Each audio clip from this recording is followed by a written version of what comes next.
Dude, where is room number 37? I've searched the entire hostel. I can't find it. What are you looking for? It seems you're new to the hostel? Yes, I just arrived today. I checked all the floors. Third, second, but room 37 was nowhere to be seen. Oh, that room is closed. It's been moved to the fourth floor. Go upstairs and you'll find it there. Okay, fine. Thank you.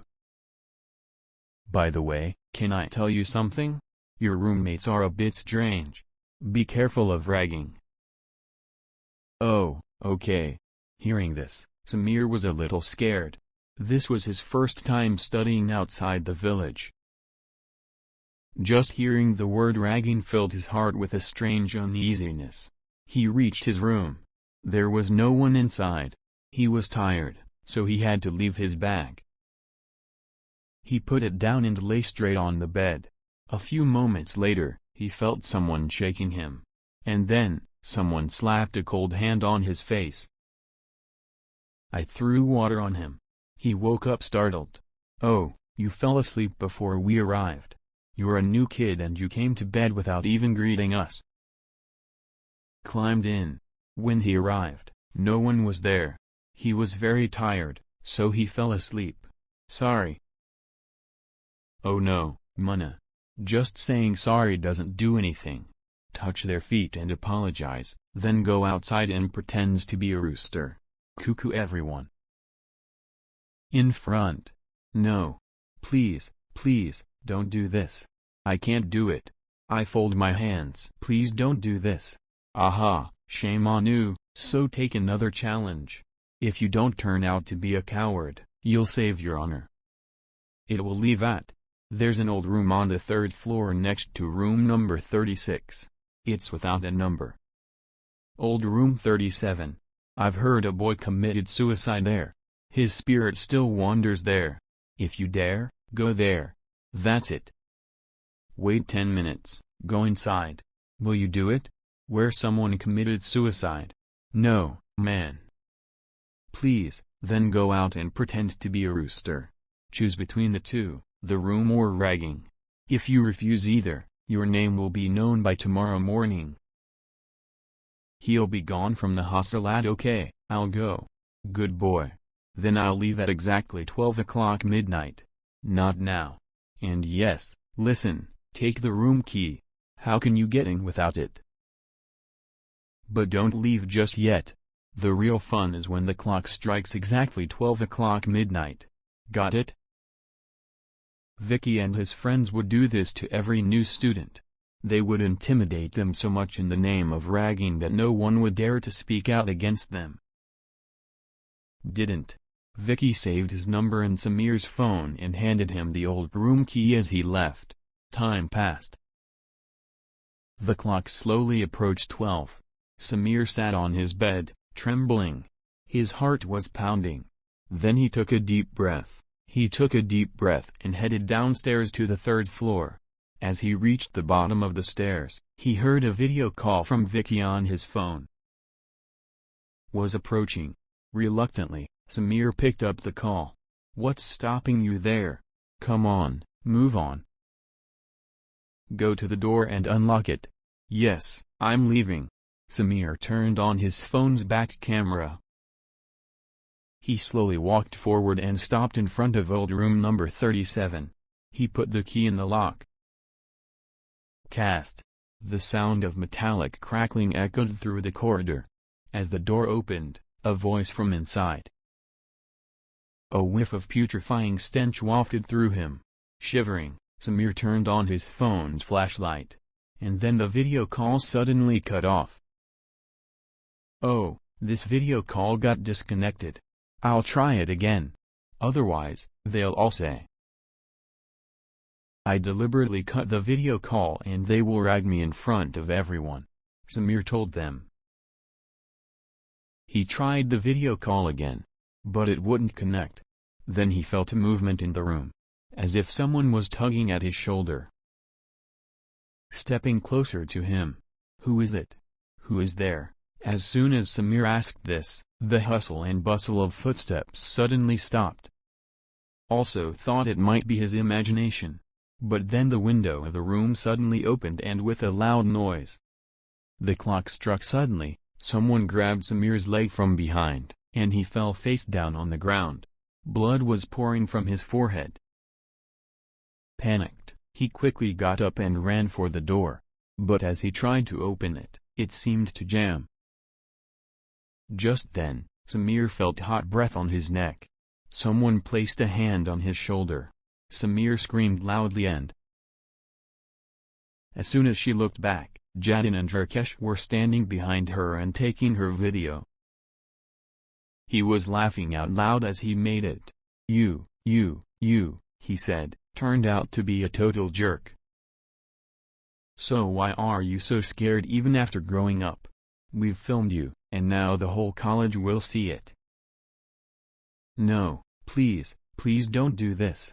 Look, this will happen. Now, the rules are the same for everyone. It's the same as, isn't it? All students are ragged.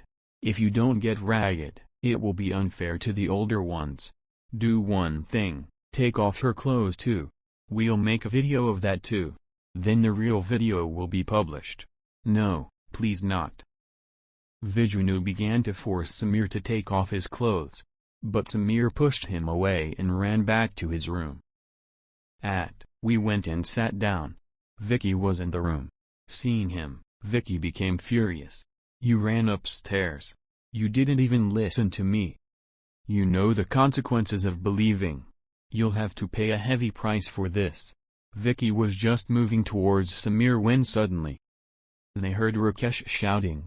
Hearing his voice, Vicky quickly ran downstairs and saw Jatin hiding in the locked room. I'm standing outside, and Rakesh isn't there. Where is Rakesh? And why are you standing there like a statue? Tell me, why were you shouting? Rakesh?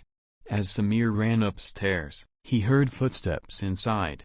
Rakesh was standing comfortably. No one else was visible. Was there? But someone grabbed him and pushed him out the window. What? What are you talking about? Everyone downstairs. It's crowded, man.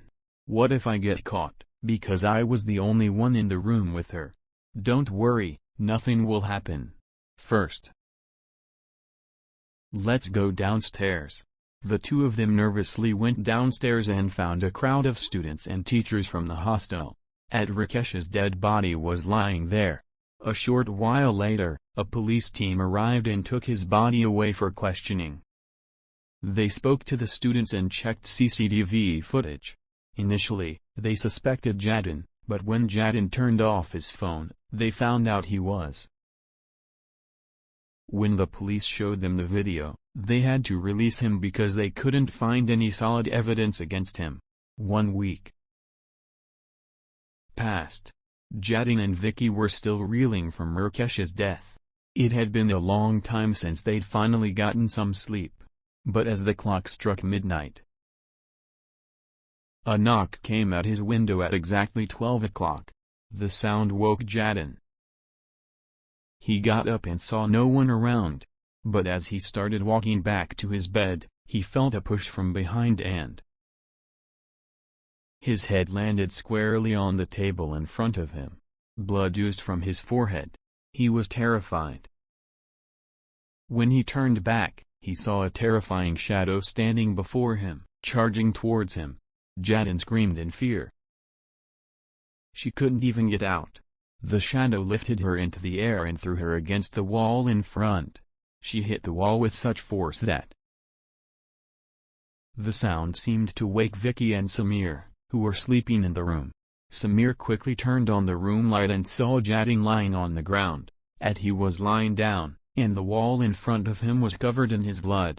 They both panicked and ran towards him. What happened to you, Jatin? Who did all this to you? I know very well that you did all this, Samir. If anything happens, I won't leave you. Vicky picked up Jatin and quickly drove him to the hospital in the hostel car.